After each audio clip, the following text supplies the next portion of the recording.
કચ્છ જિલ્લામાં માવઠાનો માર યથાવત। નખત્રાણા અબડાસા બાદ અંજાર પંથકમાં ધોધમાર વરસાદ। રસ્તા પરથી વહેતા થયા પાણી।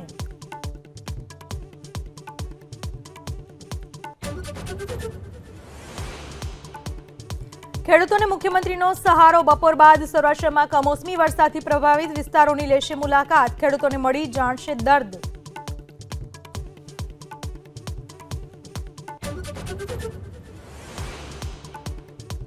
અમરેલીના વડિયામાં કોંગ્રેસના ખેતી બચાવો સત્યાગ્રહનો પ્રારંભ। રેલી યોજી સૂત્રોચ્ચાર સાથે પરેશ ધાનાણી પ્રતાપ દુધાત પહોંચ્યા મામલતદાર કચેરી। ખેડૂતોના દેવા માફીની માંગ।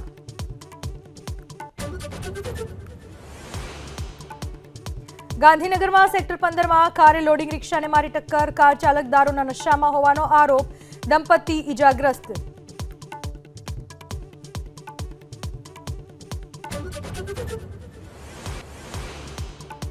રાજકોટમાં જસદણ માર્કેટયાર્ડ બહાર મગફળી ભરેલ વાહનોની કતાર। યાર્ડના સત્તાધીશોએ આયોજન કર્યાનો ખેડૂતોનો આરોપ।